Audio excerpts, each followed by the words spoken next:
모든 성도들이 될 수 있도록 주님이 함께하여 주옵소서. 예수 그리스도의 이름으로 감사하며 기도드립니다. 아멘. 네. 감사합니다. 오늘도 우리 청년분들도 계속해서 예배 또 찬양 준비하는 게 쉬운 일이 아닐 텐데 또 그렇게 섬겨주셔서 감사합니다. 이번 주 금요일이었죠.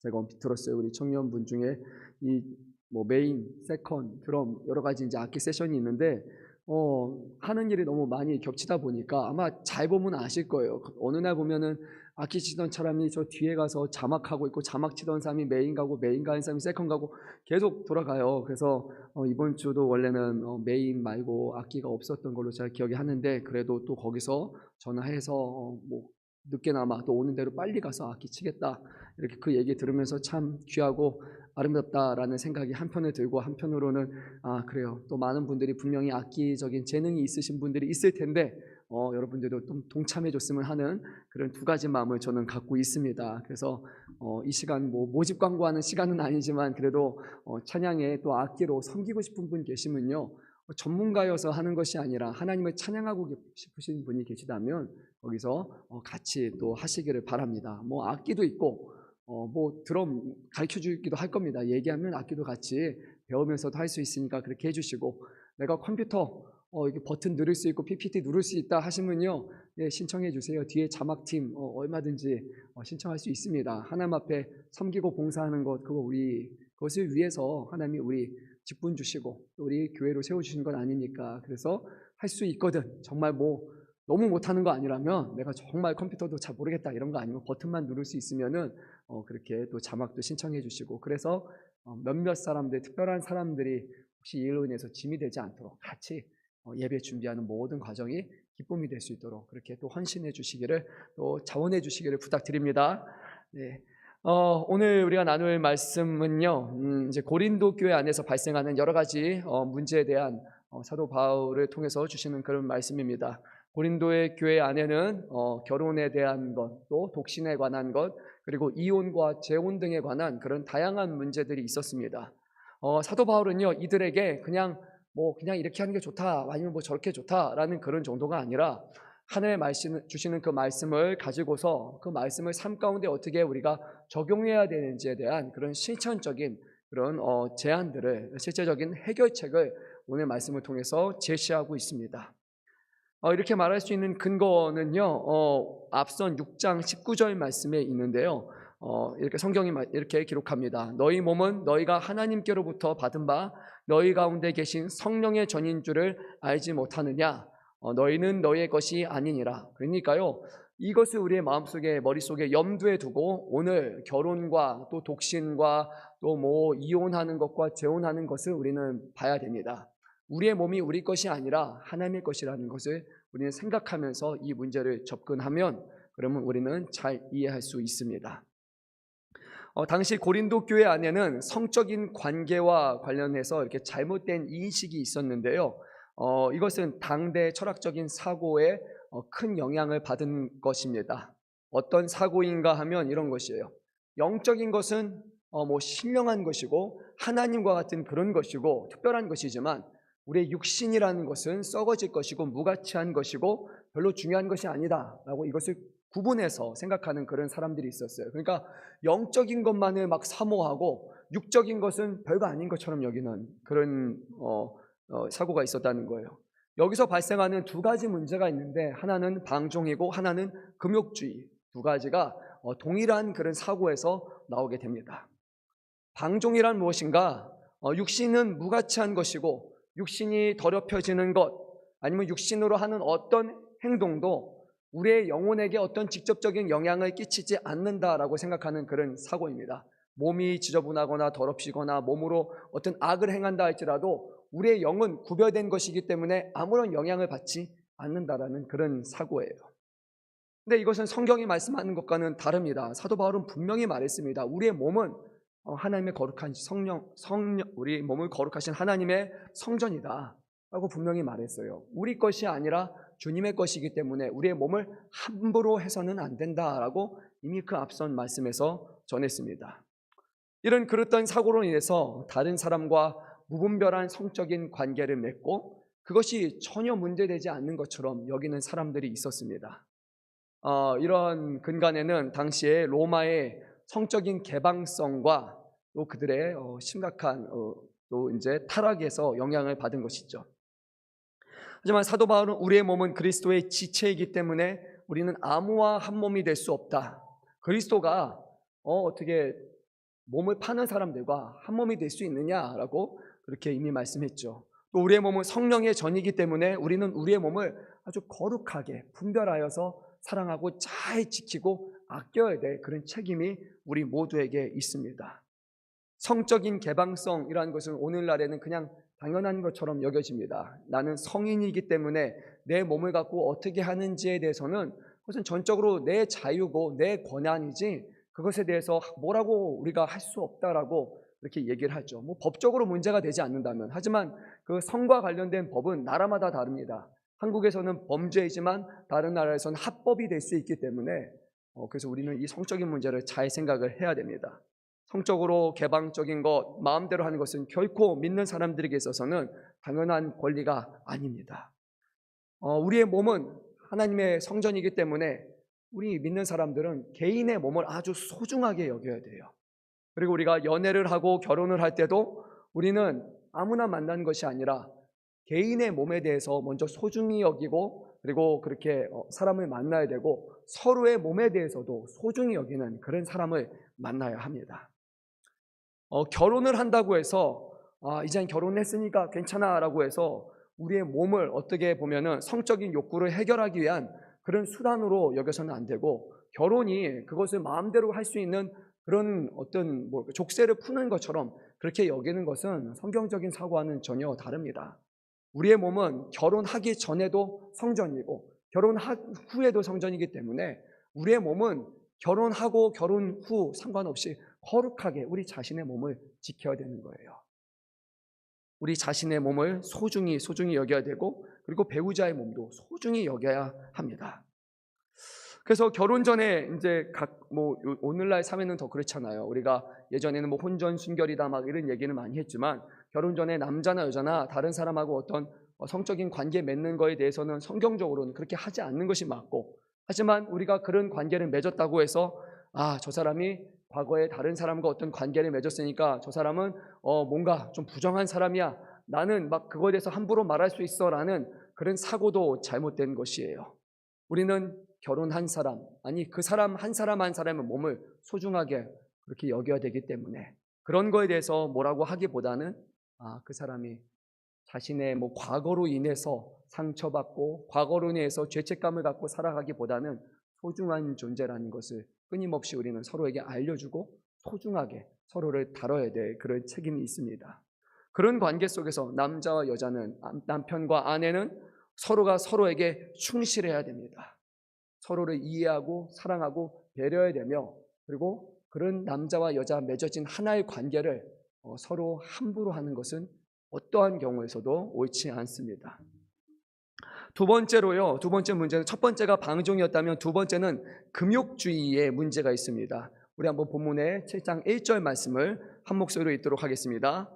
너희가 쓴 문제에 대하여 말하면 남자가 여자를 가까이 아니함이 좋으나, 사도 바울은 이렇게 말합니다. 즉 그 당시에 몸은 부정한 것이고 하찮은 것이고 영은 고귀하고 존귀하고 신령하고 거룩한 것이기 때문에 나는 이제 너무나 거룩한 사람이 되었기 때문에 나는 어떠한 성적인 관계도 맺지 않겠다라고 하면서 금욕을 행하는 그런 사람이 있었습니다. 그런데요, 부부 관계에서 특히 이런 금욕은 그렇게 금욕을 행할 때 내가 더 거룩해지거나 숭고해지거나 어떤 더 뛰어난 영성을 갖는 것은 결코 아니에요. 그것은 그 당시 사람들이 생각했던 그런 잘못된 사고와 철학이었을 뿐입니다. 7절 말씀을 보면요, 사도 바울은 자기 자신의 경우에 대해서 언급하면서 이렇게 말했습니다.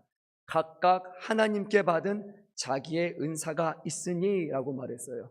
당시에 사도 바울은 아예 오늘날 표현으로 못소리거나 아니면 결혼했다가 아내를 잃었거나 아니면 지금 현재 혼자 살고 있는 그런 여러 가지 가능성이 있습니다. 아예 처음부터 독신이거나 아니면 지금이 아내가 없는 그런 상태일 수 있어요.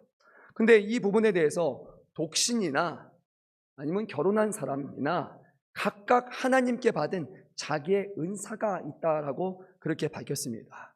그러니까 독신으로 살면 뭔가 더 고귀하고 아니면 어떤 성적인 그런 행동을 하지 않으면 내가 더 거룩하거나 영성이 있는 사람이거나 또는 결혼해서 부부 관계를 맺으면 덜 고귀한 그런 것은 결코 아니라는 거예요. 하나님이 각자에게 주신 은사가 다 다르다라는 것을 말씀합니다. 누군가는 평생을 독신으로 살 수 있어요. 또 누군가는 결혼하고 그 결혼 관계로 인해서 행복하게 살 수 있습니다. 그것이 뭐 상하를 나누는 것이 결코 아닙니다. 중요한 것은 이것은 하나님이 각자에게 주신 은사이기 때문에 하나님의 영광을 위해서 결혼하는 것이고 또 혼자 사는 것도 하나님의 영광을 위해서 주님의 뜻을 위해서 살아가는 독신과 결혼이 되어야 되지만 그것이 옳다라는 것입니다. 해서 맞고 하지 않아서 맞고가 아니에요. 무엇을 위해 하느냐가 중요한 것이에요. 사도 바울은 바로 이런 문제, 금욕주의, 영적인 금욕주의에 대해서 오히려 더 조심해야 된다라고 그렇게 말씀했습니다. 우리 한번 본문의 2절 말씀 읽어보도록 하겠습니다. 음행을 피하기 위하여 남자마다 자기 아내를 두고 여자마다 자기 남편을 두라. 그러니까 오히려 이렇게 내가 영적으로 더 거룩하고 고귀해지기 위해서 그렇게 어떤 나의 그런 성적인 것을 억누르고 그런 것들은 그런 다른 사람과의 그런 잘못된 음행의 관계를 맺을 수 있기 때문에 억누르는 것이 아니라 그것은 오히려 잘못된 길로 갈 수 있다는 거예요.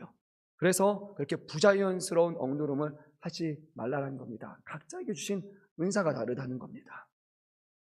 몇 가지 우리가 생각해 봐야 될 것은 이것이에요. 우리 목회자들은 결혼을 하고 또 아내가 있고 그리고 나서 자녀가 있습니다. 근데 우리가 이제 옆으로 쭉 보게 되면 천주교에서는 결혼을 하지 않습니다. 사제, 수녀는 결혼하지 않아요. 어떤 사람들은 그것을 보고서 사제와 수녀는 더 거룩하다. 왜냐하면 결혼하지 않았으니까 어떤 육체적인 관계를 맺지 않았고 정말 그러니까 더 신령하고 거룩하고 목회자들은 관계를 맺었으니까 그렇지 않다라고 말하는 것은 정말로 위험한 사고이죠.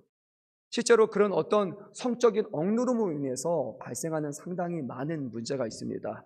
사제와 수녀와 관련해서 몇 가지를 얘기하면요, 고아원이 이제 천주교에서 고아원에 많이 맡게 됐잖아요. 그 근간이 무엇이냐라고 하면 결혼하지 않은 사제와 결혼하지 않는 수녀의 둘의 관계 속에서 이제 아이가 태어나게 되는 거예요. 그래서 거기서 고아원을 만들어서 키웁니다. 이 아이가 부적절한 관계에서 등장하게 된 것이에요. 또 어떤 문제가 많이 발생하고 있냐면 여러분이 검색하면 알겠지만요, 제가 미국에 있을 때 아주 큰 사건이 하나 터져 있었어요. 바로 이 사제들이 성적인 범죄를 행했는데 일반적인 여성이 아니라 아동 성범죄가 어마어마하게 그때 한번 터졌어요. 그냥 여성과 다 이렇게 가까이 하기는 뭐하니까 어린 아이들에게 와가지고 막 안아주고 하고 막 그렇게 하다 보니까 조용히 사제와 관계를 맺으면서 어릴 때부터 이 아이들을 성적으로 그렇게 성범죄를 한 거예요. 그게 한두 명이 아니라 너무 많은 사제들이 그 일을 행했고 너무 많은 피해자들이 나와가지고요, 쉬쉬하다가 결국에는 미국 내에서도 어마어마한 뉴스가 될 만큼 그런 문제가 발생을 했습니다. 그러니까 사제라는 이유로 관계를 맺으면 안 된다, 결혼해서는 안 된다라는 것을 억지로 그것을 부여하다 보니까 사도 바울처럼 은사로 받은 것이 아니라 사제라는 이유 하나만으로, 수녀라는 이유 하나만으로 그렇게 하다 보니까 거기서 발생하는 수많은 그런 성적인 범죄가 나타난 거예요.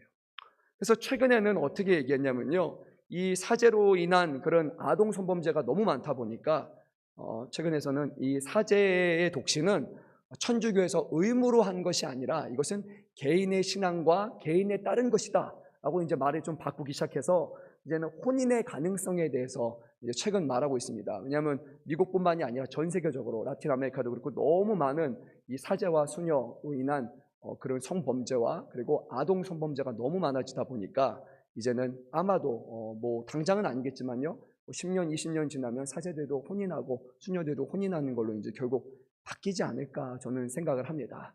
은사로 받아서 정말 하나님을 위해서 사도 바울 같이 특별한 사람이 아니고 일반적인 사람을 억압하고 강요하다 보면 결국 그것이 다른 형태의 그런 음행으로 드러날 수 있다는 거예요.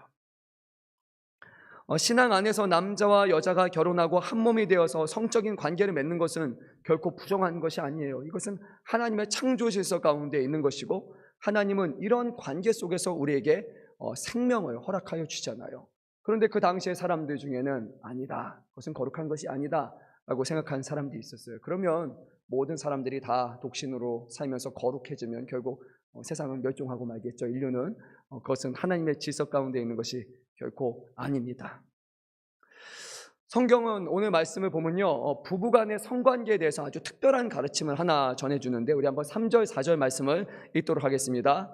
남편은 그 아내에 대한 의무를 다하고 아내도 그 남편에게 그렇게 해야 할지라. 아내는 자기 몸을 주장하지 못하고 오직 그 남편이 하며, 남편도 그와 같이 자기 몸을 주장하지 못하고 오직 그 아내가 하나니. 네. 오늘날 우리가 들으면 그렇지라고 하겠지만요, 여러분이 이 말을 2000년 전에 이 그리스 로마 사회에 이 말을 했다면요, 저 사람은 무슨 사람이야, 말도 안 되는 소리 하네 라고 그렇게 모든 사람들의 일구동성을 말했을 거예요. 이구동성을 말했을 거예요. 왜냐하면요, 당시에 이제 스토아 전통에 따르면 결혼은 가장이며 아버지요 또한 시민으로서 남편의 전적인 책임과 사회의 안전성을 고취하는 역할을 했어요. 무슨 말이냐면요, 결혼은 남편을 위한 거예요. 네, 그게 그 당시의 사회입니다. 결혼은 남자 여자 모두에게 의무였고, 그리고 그 결혼은 남자의 권리였어요. 여성의 권리가 아니었어요. 남성의 권리였어요. 그리고 나서 부부간의 성관계도 결국 남성의 만족을 위한 행위로 여겨졌지, 부부간에 서로가 무엇을 하는 것이 결코 아니었어요. 모든 결혼 관계는 다 남성의 권위 신장을 위해서 남성의 모든 권리였을 뿐이에요. 여성은 거기서 할 수 있는 것이 하나도 없었던 것, 그것이 바로 오늘 말씀의 배경이에요. 당시의 로마 남성은요, 자신의 아내에게 이렇게 말할 수 있어요. 당신의 것을 가지고 가라, 이렇게 말하잖아요. 그러면 이혼 성립이에요. 남편이 그 한마디만 하면은 이혼이 법적으로 가능합니다. 여성은 그렇게 말할 수 없어요. 남성은 말하면 가능해요. 그리고 이것은 유대교 안에서도 이런 기조가 존재하는데요, 유대교에도 두 가지 학파가 있었죠. 보수적인 학파와 참말 학파가, 좀 더 개방적인 힐렐 학파가 있었는데, 이 보수적인 학파인 샴마이 학파의 경우는 예수님과 같은 그런 말을 하죠. 아내가 부정한 행위를 한 경우에만 이혼이 이렇게 허용이 됐지만요, 좀 더 개방적이고 진보적인 힐렐 학파에서는 이렇게 말합니다. 아내가 음식을 못해요. 그러면 내 명예를 손상시켰다, 나에게 옳지 않다, 그래서 이혼할 수 있습니다. 그래서 음식 못하면 이혼 사유가 돼요. 뭐든지 가능합니다. 말이 안 되죠. 지금 보면은 어처구니 없는 일이죠. 그렇죠? 네, 모두가 요리 잘할 수 없어요. 그렇죠? 그러니까 뭐든지 남편이 저거는 나에게 좀 맞지 않아, 내 기분이 상했어, 그러면 그냥 하나 써주면 돼요. 아니면 한 3번 말해요.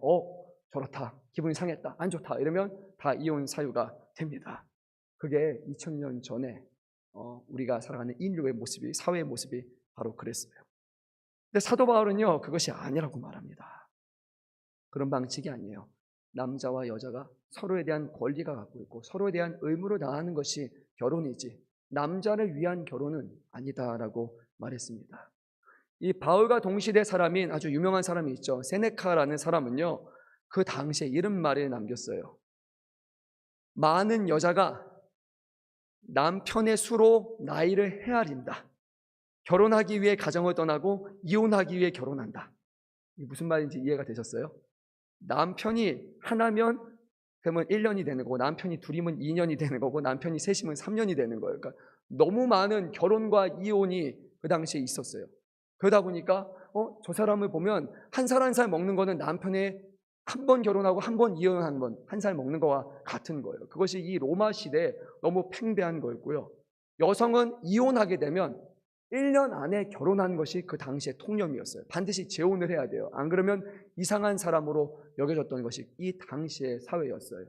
그래서 말도 안 되는 일들이 그 당시에 벌어졌던 것이에요. 사도 바울은 그것이 아니라, 결혼 관계는 남편을 위한 것이 아니라 이것은 양방향 서로를 위한 것이라고 이것을 말했습니다. 남성의 입장에서는 받아들일 수 없는 것이었을 거예요. 하지만 왜 사도 바울이 이걸 말합니까?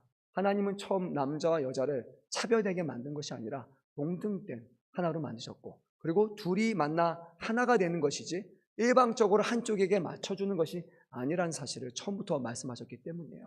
하나님은 남자만을 만드신 것이 아니라 남자와 여자를 창조하시고 둘 다 하나님은 보기 좋아하셨다고 말씀하십니다. 근데 남성을 위주로 한 것은 결국 남성에게 재정적인 그런 권한이 있고 여성은 그 당시에 일자리를 가질 수 없었기 때문이에요. 그래서 남성에게만 의지해야 되는 사회가 바로 이 말씀이 주어졌던 그런 사회였습니다. 사도 바울은 결혼은 결국 평등한 것이고 하나 되는 것이다 라는 것을 강조했습니다. 우리 한번 5절 말씀도 한 목소리로 읽도록 하겠습니다. 서로 분방하지 말라. 다만 기도할 틈을 얻기 위하여 합의상 얼마 동안은 하되 다시 합하라. 이는 너희가 절대 못함으로 말미암아 사탄이 너희를 시험하지 못하게 하려 함이라. 아멘. 5절 말씀에서도 또 이렇게 말합니다. 합의상이라는 표현을 합니다. 그 당시 로마 사회는요, 합의라는 것이 없었어요. 남편이 말하면 그거 되는 거였어요. 아내와 남편이 서로 합의할 수 있는 것은 아무것도 없어요. 하지만 사도 바울은 서로가 서로의 신앙을 위해서 어떤 기도하고 경건한 것에 매달리기 위해서 잠깐 그렇게 분방하는 것이라면 합의하에 모든 것이 이루어져야 되지만, 만약에 그렇게 해서 서로가 따로 있다가 거기서 또 다른 유혹이 발생하거나 그래서 어떤 다른 성적인 죄를 범하지 않도록 그렇게 잘 해야 된다는 것을 말씀하고 있습니다. 6절 말씀에서도 사도 바울은 그러나 내가 이 말함은 허락이요 명령은 아니라 라고 말씀하면서 이것은 너희가 이렇게 하라라는 명령이 아니라 너희가 필요하다면 할 수 있다. 서로 간의 합의 안에 이 모든 것을 행하라 라고 말씀했습니다. 떨어져 있을 때, 서로가 멀리 떨어져 있을 때 서로에게 유혹이 되기 때문이에요. 그래서 너희 남편과 아내가 가까이 하고 한 마음을 갖는 것은 아주 중요합니다. 우리 한번 이제 7절 말씀을 읽도록 하겠습니다. 나는 모든 사람이 나와 같기를 원하노라. 그러나 각각 하나님께 받은 자기의 은사가 있으니 이 사람은 이러하고 저 사람은 저러하니라. 바로 이 독신에 관한 그런 말입니다. 독신이라는 것 자체가 죄는 아니에요. 죄가 아닙니다. 그래서 요즘 젊은 사람들이 제일 싫어하는 말이 그거잖아요. 뭐 결혼 언제 그렇잖아요. 고등학교 가면 이제 대학 어디 가니, 뭐 어떻게 하니, 대학 가면 뭐 어느 대학 다니니, 무슨 과니, 그리고 이제 되면은 직장 들어가면 또 어느 직장 다니니, 그러고 나면 이제 결혼 또 언제 하니, 네, 결혼하고 나면 이제 자녀는 언제 낳니? 네, 제가 겪은 거예요. 계속 교회에서 한마디가 200분이 말하시면 200마디가 되고요. 그런 말을 하면 이제 네, 아시잖아요. 이제 힘들어합니다. 그런 말 하지 마시고 조용히 기도하시면서 좋은 사람 있으면 소개시켜 주시고 그냥 뭐 그러지 마세요. 누구 언제 결혼하니? 사람이 있어야 하잖아요. 그렇죠? 정말 좋은 사람 소개를 시켜주세요. 사도 바울은 아까 말씀드렸던 것처럼 모태솔로일 수도 있고 또는 중간에 아내를 잃은 경우일 수도 있어요. 사도 바울은 어찌됐건 이 말씀을 전하는 시점에서 혼자였습니다. 근데 오늘 말씀을 보니까 사도 바울은 이렇게 말해요. 나는 모든 사람이 나와 같기를 원하노라. 이 말을 그대로 들으면요, 다 혼자 사십시오 라고 말하는 것 같습니다. 근데 그렇지는 않아요. 아까 말씀드렸던 것처럼 로마의 문화는 1년 안에 결혼하는 것이 일반이었어요. 그러다 보니까 이혼을 하거나 아니면 사별을 하는 경우에는 빨리 결혼을 위한 결혼이 목적이 돼야 되는 거예요. 그러니까 그냥 서로가 사랑하거나 어떤 그런 것이 아니라 그냥 무조건 결혼해야 되는 거예요. 그게 그냥 당연한 것이니까요. 근데 사도 바울은 그렇게 하지 말라는 거예요. 그래서 그 기간 동안에, 주어진 시간 동안에 사도 바울과 같이 하나님의 일을 위해서 힘쓰는 것이 중요한 것이지 아무런 이유 없이 그냥 결혼을 위한 결혼을 한 것은 맞지 않다라는 겁니다. 그래서 이것은 어떤 독신을 하라라고 강조하는 것이 아니라 하나님이 크게 은사로 주셨다면 그 마음을 주셨으면 독신으로 살아가는 것에 대해서 어떤 불편함도 없어야 되고 그거에 대해서 우리가 함부로 말해서는 안 돼요.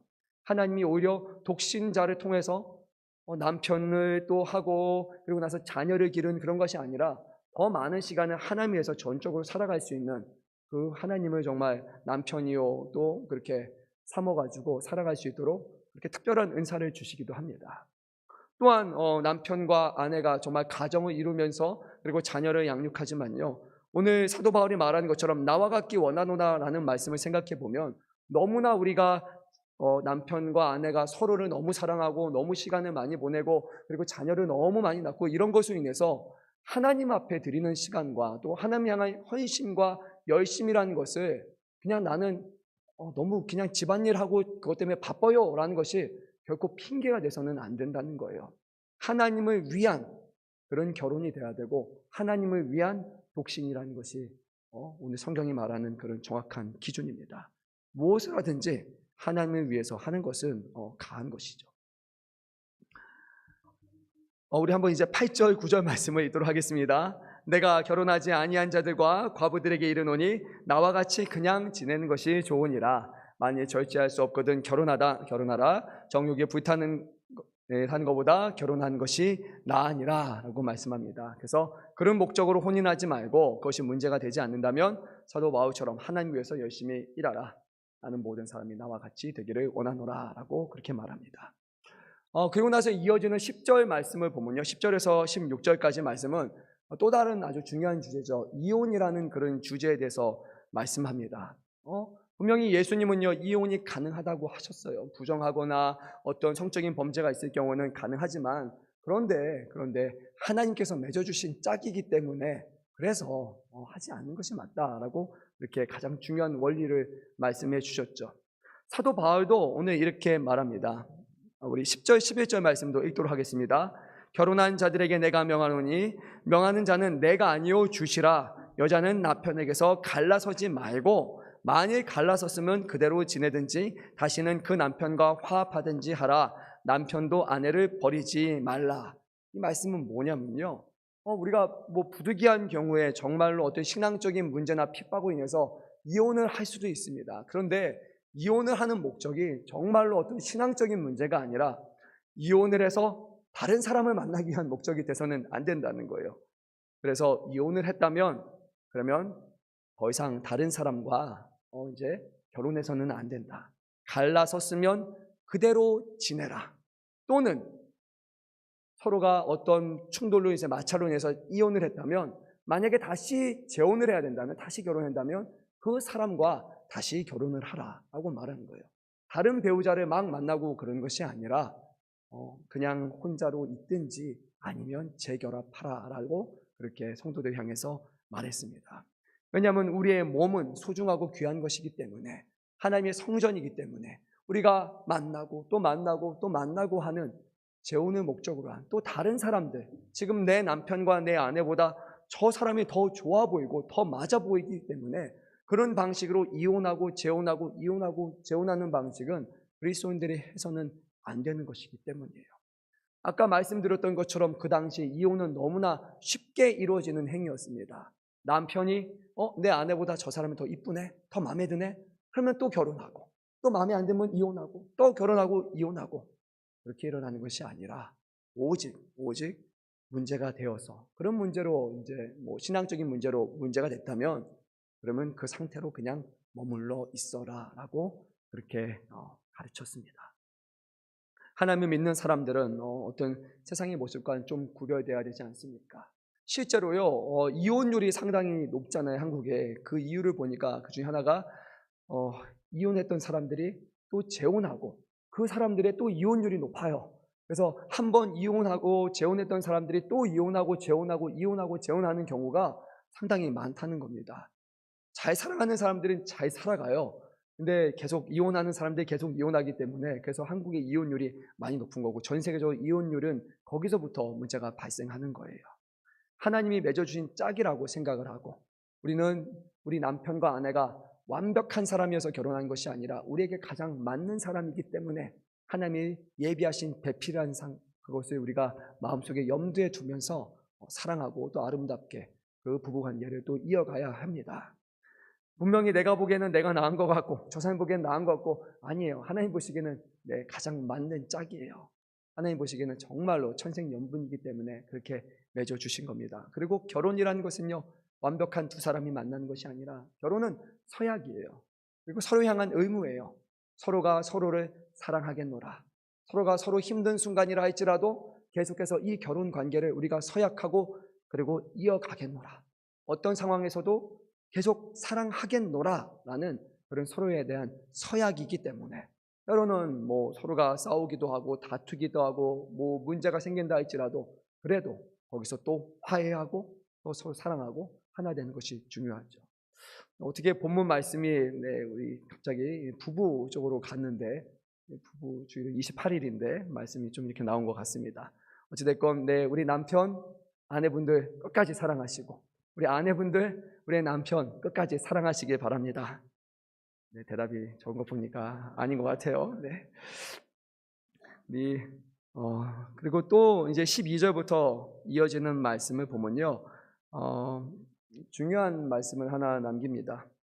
가령 우리가 이제 이혼을 하는 그런 부분인데, 12절 13절 우리 한번 말씀을 읽도록 하겠습니다. 그 나머지 사람들에게 내가 말하노니 이는 주의 명령이 아니라 만일 어떤 형제에게 믿지 아니하는 아내가 있어 남편과 살기를 좋아하거든 그를 버리지 말며, 어떤 여자에게 믿지 아니하는 남편이 있어 아내와 함께 살기를 좋아하거든 그 남편을 버리지 말라. 무슨 말씀이냐면요, 나는 믿는 사람인데 내 배우자는 믿지 않는 사람이에요. 근데 신앙적인 어떤 서로 이제 불이치가 있어서 이런 어려움이 있는 거예요. 그럴 경우에 나하고 전혀 신앙이 다르니까 그냥 나는 이혼하겠다, 그리고 다른 사람 만나겠다, 그렇게 하지 말라는 겁니다. 여기에는 두 가지 방식이 존재하는데, 중요한 것은 이것입니다. 내 배우자가 종교가 다름에도 불구하고 나하고 같이 살겠다, 살고 싶어 하는 경우에는 같이 살라. 하지만 신앙으로 다른데 내 배우자하고 나하고 같이 살고 싶어 하지 않아요. 그런 경우에는 억지로 결혼이라는 관계 때문에 그렇게 유지하지 말라. 왜냐하면 이것이 전혀 도움이 안 된다는 겁니다. 우리 믿는 특히 여성분들이 많잖아요. 믿지 않는 사람하고 결혼했는데 그래도 저 사람을 내가 정말 예수 믿게 하기 위해서 그래서 계속해서 결혼관계 유지하잖아요. 남편이 아내를 사랑하고 둘이가 하나 될 때는 좋은 거예요. 그러면은 남편도 아내의 말을 듣고 또 교회 나오고 그리고 신앙적인 박해를 하지 않고 그렇게 살아갈 수 있는 거예요. 근데 문제는 남편이 아내를 별로 좋아하지 않아요.